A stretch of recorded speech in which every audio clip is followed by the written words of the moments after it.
Bismillahirrahmanirrahim. Assalamualaikum warahmatullahi wabarakatuh. Bertemu lagi dengan Bunda. Hari ini kita akan belajar tema 2, subtema 1, pembelajaran pertama ya.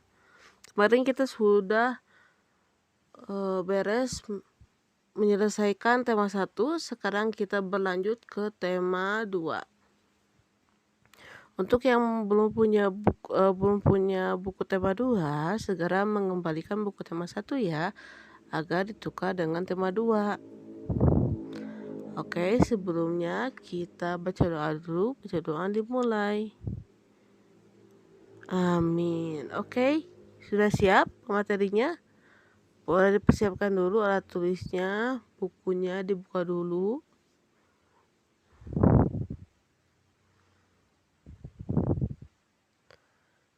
Kita mulai ya. Nah, hari ini kita akan belajar persatuan dalam perbedaan di tema 2. Di tema 2 ini sama seperti tema sebelumnya, ada 3 subtema. Nah, nanti kalian akan belajar 3 subtema di tema kedua ini. Subtema yang pertama adalah rukun dalam perbedaan. Nah, proklamasi kemerdekaan menjadi tonggak sejarah bagi perjuangan bangsa Indonesia. Meskipun terdiri atas suku yang berbeda, rakyat Indonesia bersatu dalam memproklamirkan kemerdekaan negara Indonesia. Setiap tanggal 17, rakyat Indonesia selalu mendengar petugas upacara membacakan teks proklamasi. Sebagian rakyat juga bisa mendengarnya dari radio atau tempat lain. Nah, ini contohnya ya. Nah, proklamasi kami bangsa Indonesia dengan ini menyatakan kemerdekaan Indonesia.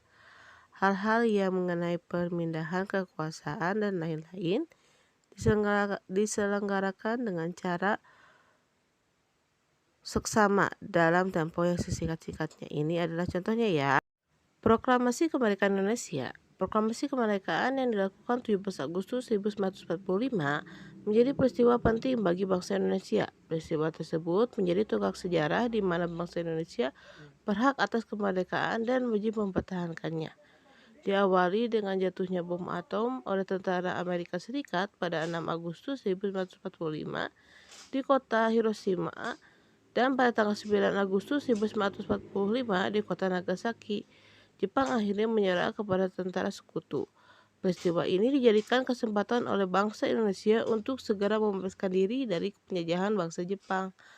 Teks proklamasi ditulis di Rumah Laksamana Tadashi Maeda di Jalan Imam Bonjol nomor 1. Para penyusun teks proklamasi adalah Insinyur Soekarno, Muhammad Hatta, dan Muhammad Ahmad Subarjo. Konsep teks proklamasi ditulis oleh Insinyur Soekarno. Saat itu hadir pula BM Dia, Sayuti Melik, Sukarni, dan Sudiro.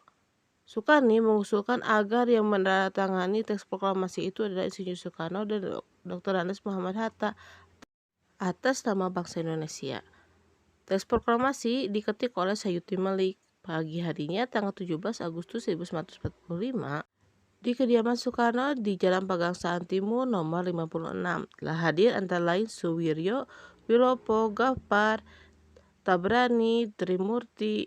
Acara dimulai pada pukul 10 dengan pembacaan proklamasi oleh Soekarno dan disambung pidato singkat tanpa teks. Kemudian bendera merah putih yang telah dijahit oleh Fatmawati dikibarkan.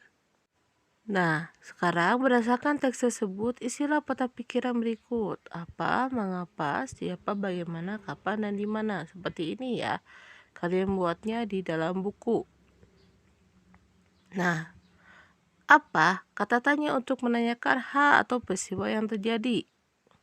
Siapa? Kata tanya untuk menanyakan seseorang, siapa pelakunya yang terlibat dalam suatu peristiwa.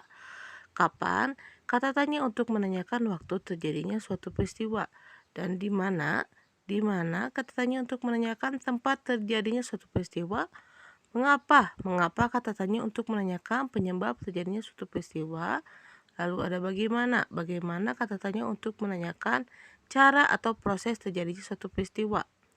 Nah, menjelang proklamasi kemerdekaan, perbedaan daerah, agama, suku, bangsa bukanlah penghalang bagi generasi muda dan generasi tua untuk berkumpul. Perbedaan pendapat sempat terjadi, namun akhirnya mereka bersatu padu. Nah, berikut adalah makna proklamasi kemerdekaan bagi Indonesia. Yang pertama, sebagai puncak perjuangan Indonesia. Setelah Indonesia dijajah selama berpuluh-puluh tahun oleh bangsa negara Eropa sampai Jepang, penduduk dengan latar belakang yang berbeda bersatu untuk melawan penjajah. Yang kedua, pengakuan kepada dunia luar, atau dengan membacakan kemerdekaan teks proklamasi, Indonesia mengumandangkan kepada dunia luar bahwa Indonesia adalah negara yang merdeka. Pengakuan ini atau de facto ini diikuti oleh pengakuan dari negara lain atau de jure ya. Yang ketiga, menaikkan martabat bangsa. Pembacaan teks proklamasi memberikan pesan kepada lain bahwa Indonesia adalah negara yang bebas dari penjajahan, negara yang memiliki martabat, dan negara mandiri. Yang keempat, perjuangan sebagai negara baru. Indonesia adalah negara yang baru dibangun oleh rakyat dan untuk rakyat.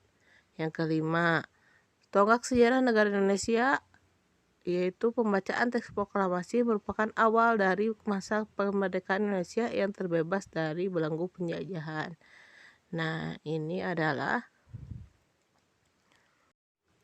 makna proklamasi kemerdekaan bagi bangsa Indonesia ini. Nah, selanjutnya, ini yang terakhir materinya adalah bunga teratai. Tahukah kamu tentang bunga teratai? Tanaman ini ada tumbuh di air. Agar dapat menyelesaikan diri, tanaman ini memiliki akar di bawah air. Tangkai daun tumbuh menjalar sehingga daun teratai dapat mengapung di air. Nah, ini adalah contoh dari bunga teratai. Daun teratai bunda dan lebar. Fungsinya adalah agar daun dapat menyerap cahaya matahari sebanyak-banyaknya. Hal ini akan berdampak saat penguapan air dan berfotosintesis. Daun teratai memiliki larutan yang bermanfaat bagi pembersih daun. Teratai memiliki batang dengan rongga di dalamnya. Rongga ini berfungsi untuk membawa oksigen ke batang akar. Meskipun akar berada di dalam air, akar masih tetap dapat bernapas. Nah, ini adalah contoh dari tanaman teratai ya. Nah, pembelajaran hari ini cukup sekian. Wassalamualaikum warahmatullahi wabarakatuh. Jangan lupa tugasnya dikumpulkan setelah kalian luring ya.